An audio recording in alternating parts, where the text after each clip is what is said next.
दोस्तों प्रणाम। हमारे बड़े भैया प्रमोद मिश्रा जी हमारे पड़ोस के हैं और बड़े भाई हैं। काफ़ी दिन से हमारा एक गार्जियन के तौर पर भी हमारा बहुत अच्छा वो रहा है और हम बहुत सम्मान करते हैं, पारिवारिक संबंध भी हैं। तो आज थोड़ा सा भैया से हम ये जानना चाहेंगे, क्योंकि समाज सुधारक भी रहे हैं और एक तरीके से आप समझ लीजिए कि जो व्यवस्थापक भी आप समझ लीजिए। मैं कहना चाहूँगा कि जैसे कि एक जो आरक्षण जो व्यवस्था है, तो हमारे पुरातन समय से भी एक आरक्षण व्यवस्था चली आ रही, जिसको कि हम ये देखते हैं कि जो ब्राह्मण थे उनका जो जीविका जो उपार्जन था वो कि पढ़ाना लिखाना और जो समाज में व्यवस्था देना। उसके बाद जो नीचे तबके का जैसे था कि लोहार का काम लोहार का, और जो छोटे तबकों का धीरे धीरे सारा सब काम बटा हुआ था, धोबी का काम धोबी का, सब काम बटा हुआ था। तो एक आरक्षण की व्यवस्था शुरू से ही थी, ये कोई बताने वाली बात नहीं है भैया, है ना? ये कोई बताने वाली बात नहीं है। और कोई किसी का बेमनस भी नहीं था, कोई किसी का कोई ऐसा वो बात नहीं थी कि मनमुटाव रहता रहा होगा। शुरू में हमें तो लगता है ऐसा कोई मनमुटाव नहीं रहा होगा। काम बहुत बढ़िया चलता रहा है, सब कुछ सब एक दूसरे का सम्मान करते हैं, बड़े छोटे भाई के तरीके से। लेकिन अब जो ये आरक्षण व्यवस्था है, आज के समय की जो आरक्षण व्यवस्था है, उस पर मैं अपने भैया से ये चाहता हूं कि ये क्या चाहते हैं, क्या सोच रखते हैं जो आज की आरक्षण व्यवस्था चल रही है सरकार के द्वारा। सरकार के द्वारा आज की जो आरक्षण व्यवस्था चलाई जा रही है, ये पहले मात्र 10 सालों के लिए की गई थी, जैसा सबको जानकारी है।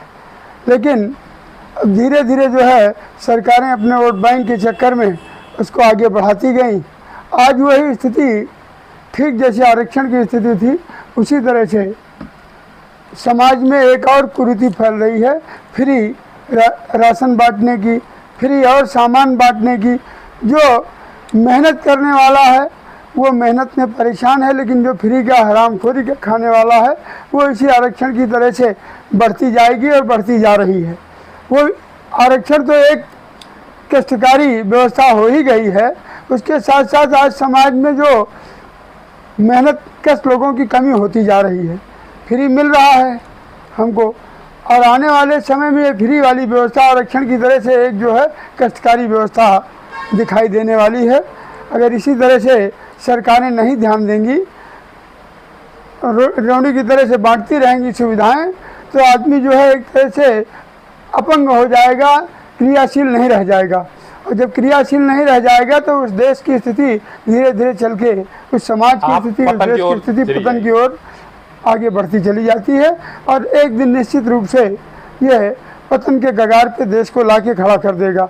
इसलिए व्यवस्थाएं परिवर्तित हों, लेकिन अच्छा दाम दिया जाए, अच्छा काम लिया जाए, युवकों को रोजगार मिले और उसका अच्छा पारिश्रमिक मिले।